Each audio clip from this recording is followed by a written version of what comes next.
gusto tenerte después de haber tenido tu prólogo. Qué gusto. Qué gusto, es un privilegio estar platicando sobre esta publicación. ¿Por qué te gusta el libro? Fíjate que yo creo que este libro de Retrato en Voz Alta, en su volumen 2, y quiero invocar el volumen 1, se integra en una genealogía editorial que a mí me parece muy potente.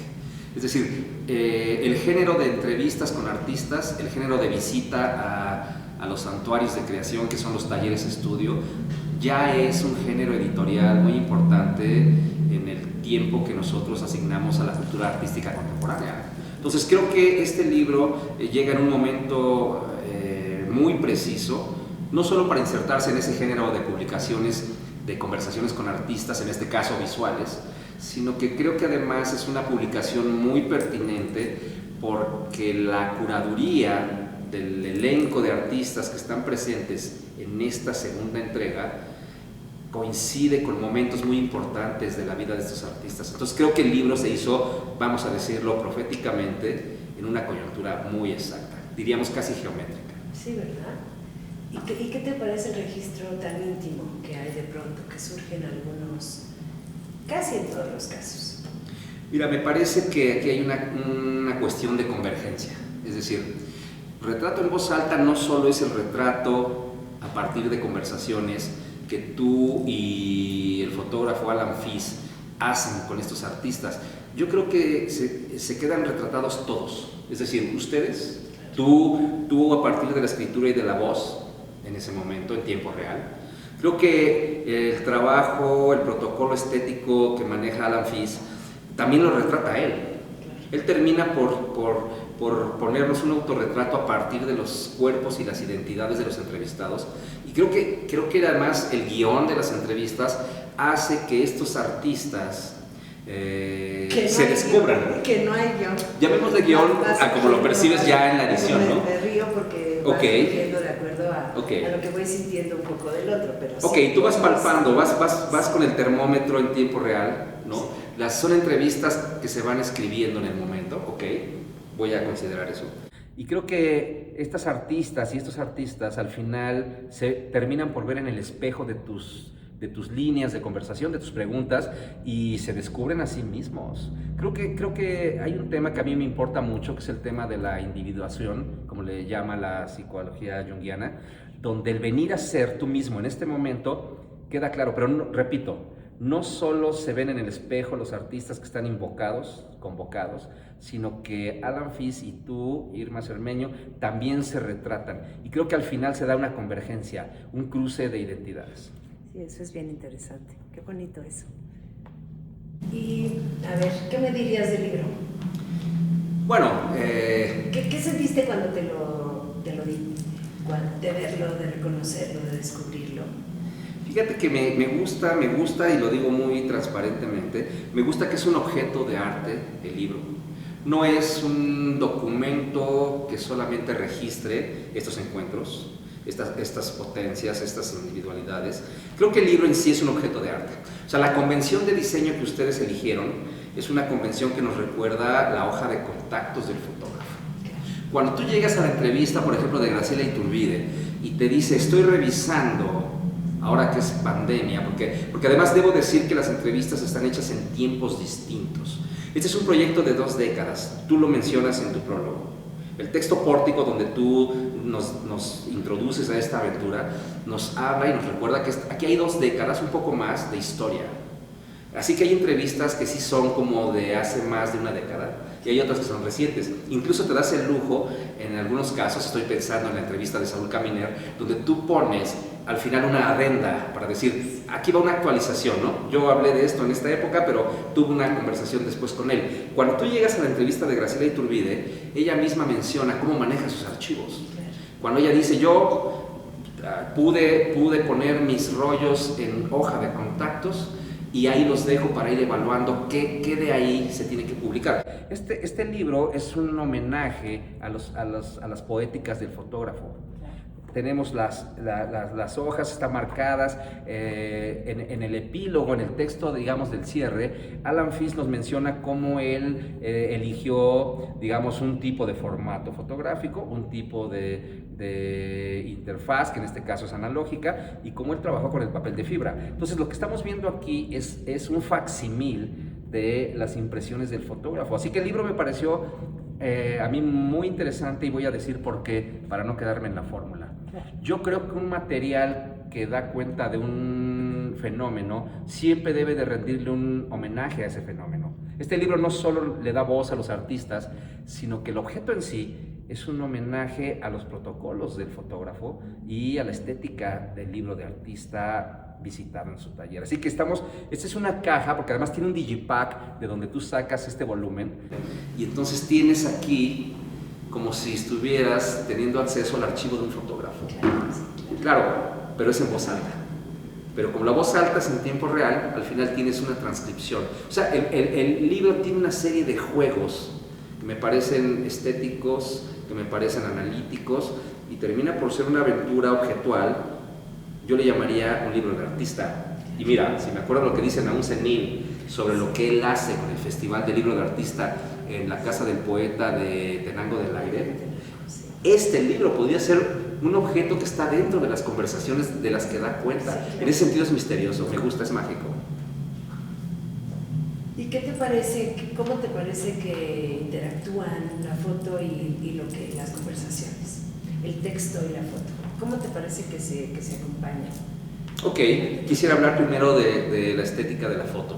Yo creo que Alan Fish ha entendido muy bien lo que sucedió con el retrato fotográfico en la segunda mitad del siglo XX. Es decir, por decirlo menos, si tú piensas en Richard Avedon, si tú piensas en Helmut Newton, si tú piensas en Bettina Reims, por ejemplo, hay fotos que están en el espacio neutro, como esta. Sí, claro. Y hay fotos que están en contexto. O sea, creo que aquí está la mirada de varios fotógrafos que son fotógrafos que retrataron celebridades, artistas.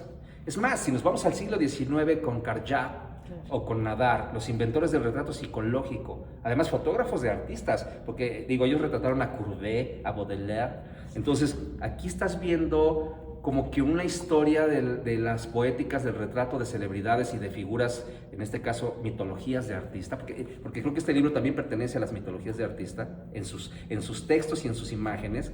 Y entonces me gusta que las puras fotos te recuerdan cómo ha sido el devenir de la fotografía de celebridades y, en este caso dije, de artistas desde el punto de vista mitológico.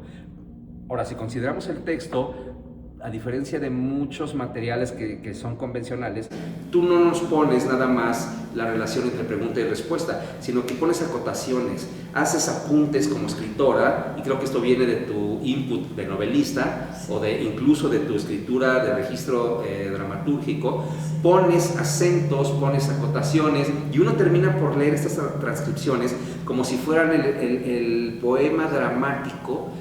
De repente las lees como si fuera la crónica en la fuente de periodismo cultural, y luego parecen puras conversaciones, pero debo decir que hay un plus. Están resaltados los textos y la tipografía a partir de esta estética de la sanguina, donde tú encuentras comentarios sintéticos sacados de la conversación que se vuelven, como sucede en el diseño editorial, se vuelven acentos, se vuelven momentos límite, se vuelven, digamos, una colección de el statement de cada uno de estos artistas. Y ahí es donde ellos se ven en el espejo. Ustedes decidieron señalar con flechas, frases, o ponerle al retrato la imposición de una frase como si fuera una pieza de arte conceptual. Claro. Cosa que nos recuerda también el valor conceptual que tiene esta publicación, y yo creo que por todos lados estamos hablando de vasos comunicantes que te van retratando. Y claro, como se dice hoy en esta tendencia que se llama liminalism, uno como espectador, como lector, también te descubres y estás a punto de contestar tú también las preguntas, porque las preguntas nos tocan a todos. A todos, claro. Sí, claro. El proyecto Retrato en Voz Alta es un proyecto que consta de 2 volúmenes. Estamos hablando de más de 20 años de trabajo, de preparación, de trabajo de registro y de edición de un libro que recupera en su primera entrega el encuentro con 25 artistas visuales y en este caso en su segunda entrega recupera 18 encuentros con artistas.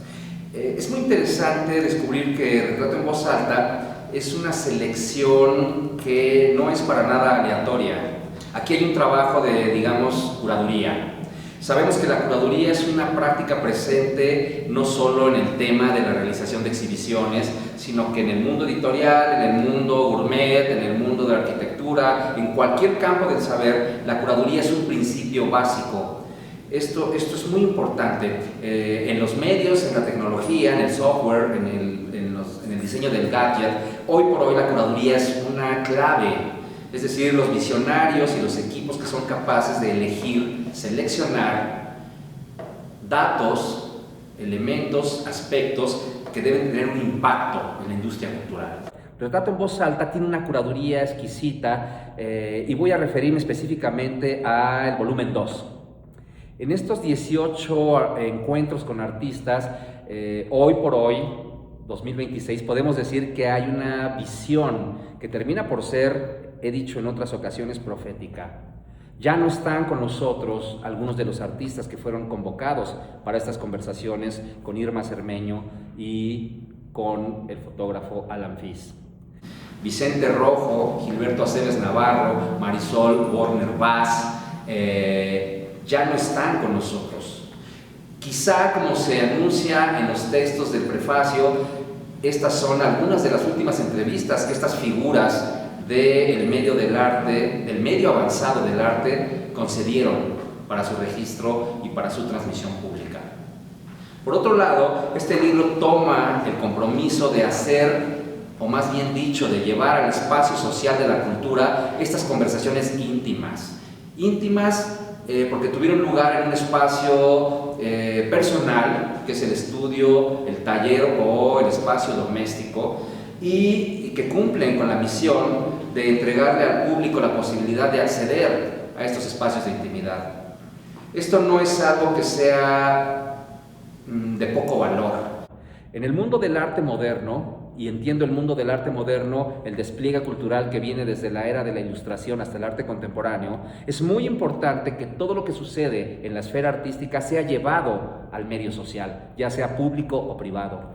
Todo el arte que queda en el silencio de los entretelones, que queda detrás de los bastidores, que no es llevado al intercambio y a la circulación, no vive como arte, aunque sea algo potente, aunque sea algo de gran valor. Es una misión en la esfera pública moderna y contemporánea llevar los contenidos al dominio social. Y este libro tiene el compromiso de traer al espacio compartido, al espacio común, al espacio de la recepción pública, una serie de cuestiones que se dieron en la más profunda de las intimidades. Las preguntas que están en las entrevistas que condujo Irma Cermeño son preguntas fuertes. A veces ella le dice a los artistas: ¿tienes miedo a la muerte? ¿Cuáles son realmente tus miedos? ¿Qué sueñas?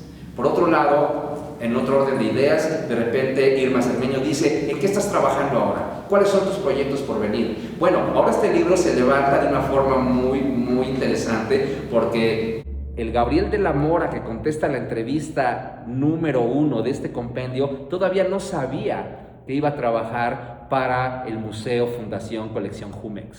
Es decir, aquí nos revela cosas que él ha terminado por poner en la esfera pública ahora que ha cumplido en esta primera etapa del 2025-26 su exhibición individual en el bellísimo edificio diseñado por Chipperfield, ¿no? Para Eugenio López y la colección Jumex. Esto es muy interesante, se vuelve profético. Saúl Caminer mismo se encuentra en una encrucijada. Graciela Iturbide no recibía todavía el premio Princesa de Asturias. Estaba pensando qué es lo que seguía para ella. Ella le revela a Irma Cermeño, que sabe llegar muy lejos en la interacción con sus entrevistados, le revela que le han dicho que puede hacer el libro que ella quiera en ese momento. Estamos hablando del año 2020 aproximadamente, y ella dice: bueno, estoy revisando cuál va a ser mi libro. A la vuelta del tiempo, nuestra muy querida y admirada fotógrafa Graciela Iturbide tiene ahora, muy merecidamente, el premio Princesa de Asturias. Es decir, este libro fue el producto de un trabajo denodado, de un trabajo constante a través de mucho tiempo, y créanme, una década de trabajo al final termina por revelarte cosas. Vamos a jugar con las analogías. En este libro hay una baraja de presencias, vamos, como si fuera un tarot de arcanos, donde se van revelando los deseos, las esperanzas de una serie de figuras que se encuentran además en un momento muy especial. Los nombres parecen misceláneos, pero en realidad todos estos artistas se encontraban en una encrucijada cuando se hicieron estas entrevistas. Sabemos por el concepto del libro que el retrato en el mundo del arte, el retrato se remonta a tiempos inmemoriales, por supuesto al mundo mesopotámico, específicamente se desarrolla visiblemente en las artes visuales en el cruce de Egipto con el Imperio Romano, y después en la Edad Media hay una especie de desaparición del ejercicio del retrato, salvo ciertas excepciones. Es a partir del mundo que conocemos como el Renacimiento cuando surge la idea de la persona moderna, el sujeto con capacidad de agencia, con construcción de identidad y con un sentido de individualidad. Esta no es una referencia que parezca gratuita. Es muy importante entender, para considerar el valor de Retrato en Voz Alta, la idea de la persona, el sujeto que tiene siempre una perspectiva de libertad y que también está consciente de que se enfrenta al destino y a la fatalidad. Hay aquí un recuento de fatalidades. No es un libro ligero, es un libro que tiene además muchas referencias a cuestiones que pertenecen al territorio sombrío o dijéramos al claroscuro, ¿no? Sin embargo, también hay un elemento, y voy a usar una palabra que no me gusta, pero la voy a usar porque aquí se corona, tiene un elemento lúdico de juego. Las fotografías que hace Alan Fish no son solamente interpretaciones que el fotógrafo hace de lo que él sabe de los artistas que están ellos, Irma Cermeño y él, entrevistando. No, son retratos hechos a partir de lo que sucede en el momento de la conversación. Así que, por ejemplo, te encuentras a Vida Jovanovic o a Saúl Caminera haciendo como un performance físico. Saúl Caminera está hablando de la importancia de Kabbalah, está hablando de la importancia de la poesía y también está hablando de la importancia del Tai Chi. Y entonces de repente te encuentras con fotos de él en una postura de Tai Chi. Después descubres a Nahum Senil, que por cierto tiene una magnífica exposición individual en el Museo del Chopo, justo cuando aquí dice que no ha tenido muchas revisiones curatoriales, ahora la tiene, y en ese sentido el libro se vuelve un espejo oscuro. Por eso me gusta también la monocromía, porque es como si fuera el espejo de Tezcatlipoca. Y ves a Nahum Senil retratado en un retrato doble, donde él aparece desdoblado, cuando justo su obra trata sobre el desdoblamiento. Ahí nos revela, por cierto, cómo fue que se enteró por Raquel Tibol de la existencia de Frida Kahlo. Tenemos aquí un testimonio fidedigno de cómo empezó la historia con Frida. El cuerpo de Frida y mi rostro, por ejemplo, le dice a Irma Cermeño. Los retratos de Alan Fish van trabajando con lo que sucede en el momento. Las preguntas parece, según lo sé, por la propia voz de la escritora Irma Cermeño, sé que las preguntas no forman parte de un guión específico, también se van desplegando. Este es un libro de improvisaciones. Bueno, debo decir como a manera de caracterización final, que este libro, además de ser un objeto de arte y además de ser un homenaje a la palabra y a la imagen, al silencio y a la pausa de la conversación, también se inserta en un género que ha sido poco recordado, pero que todos los días convivimos con él, que es el género del memorialismo. Los diarios, las crónicas, las autobiografías forman parte de un género que se llama memorialismo. Es decir, es la puesta sobre la mesa de nuestra subjetividad. Este libro no está hecho por un solo yo, es un híbrido de el encuentro de muchos yo. El yo del fotógrafo, Alan Fish, el yo de la escritora, conductora de las entrevistas, Irma Cermeño, y el yo de cada uno de los artistas que están aquí presentes. Creo que al final se convierte en un magnífico ejemplo de la gran verdad de la era moderna. No se puede construir esfera pública, no puede haber ejercicio democrático, no puede haber medio del arte, o no puede haber una esfera de la cultura si no existe el concurso de la subjetividad, el cruce de las presencias. Y este libro es una constelación de presencias. Por cierto, queda como un testimonio de aquello que nunca podremos vencer, que es el paso del tiempo y el signo de nuestra desaparición.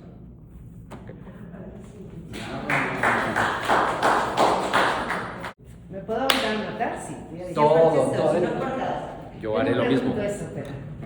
¿Y qué le da miedo a Eric Castillo? ¿Qué me da miedo? El aburrimiento.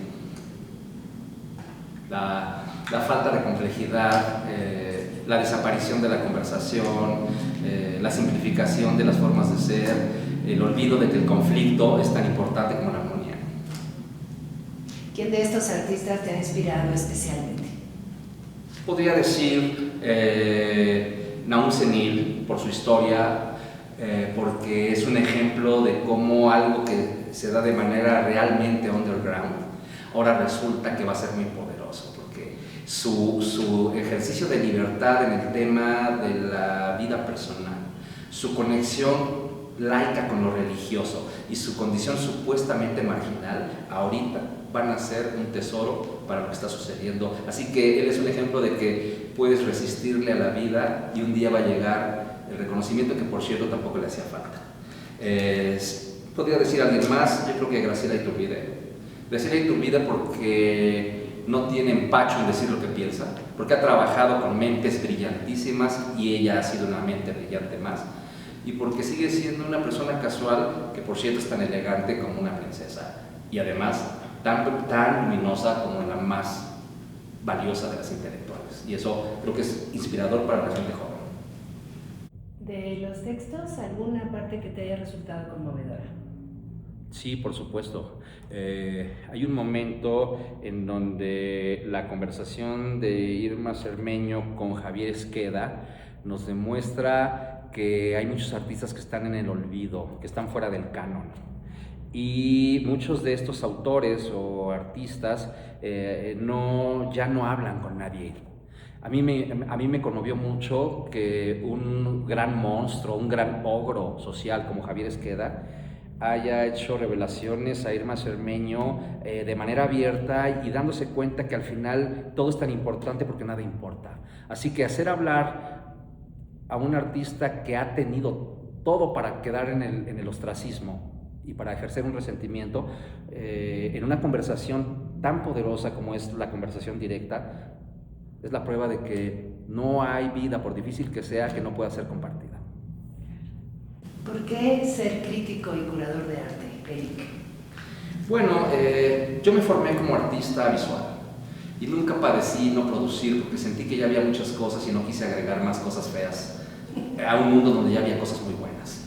Y además porque entendí que el análisis y la crítica y la curaduría también son formas poéticas, que la teoría también es práctica y que el pensamiento en el mundo del arte ya no va detrás del arte necesariamente, sino que el arte y el pensamiento a estas alturas son como en el dilema de la gallina y el huevo.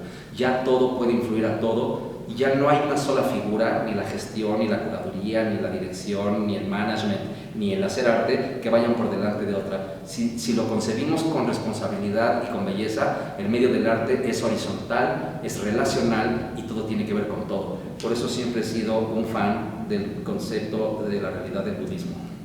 Y además tú no te peleas con arte conceptual, con arte de ningún tipo, geométrico, surrealista, con técnicas, o sea, ¿no tienes una preferencia?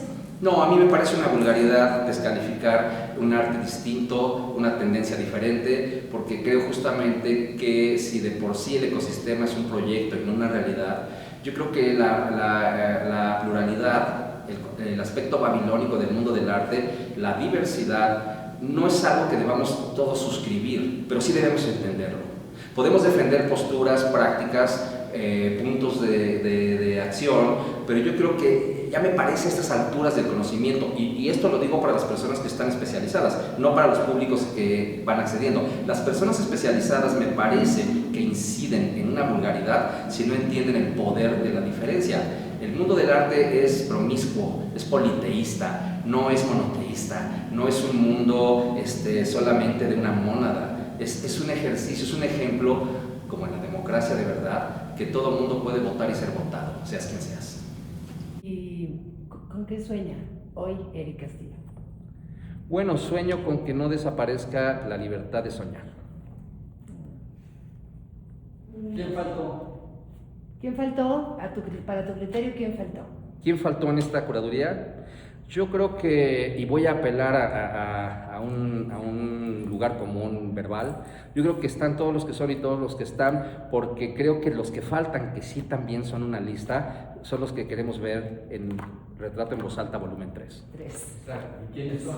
¿Quiénes son los de ¿Quiénes Para son? ti, ¿quiénes entrarían? Algunos artistas emergentes que todavía están levantando su voz, su propia voz, la propia altura de su voz. Gente muy joven que trae muchísimo empuje. Creo que de los artistas legitimados, bueno, hay muchísimos, no sé, estoy pensando ahorita en gente que sigue haciendo cosas con mucha historia, como Laura Anderson, no sé, por decir a alguien. Creo que faltan algunas personas más en la escultura, ¿no?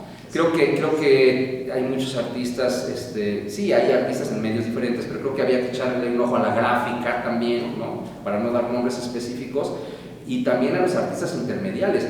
Cuando, por ejemplo, aquí nos cuenta, por ejemplo, Graciela Iturbide, que su hijo Manuel Rocha es un artista sonoro, estoy pensando en artistas que están haciendo intermedias. Pienso en Guillermo Santamarina, curador, artista, él tendría que estar aquí. Además habla poco, creo que Irma Cermeño le podría hacer que hablara. Guillermo Santamarina debería estar a lo mejor, no sé, del propio elenco de las galerías importantes, que aquí tenemos, digo, a Damián Ortega, por ejemplo. Bueno, hay artistas de su propio digamos, como se decía en los años 50, del establo de Curimansuto, que podrían estar aquí, que ya no son él, ¿no?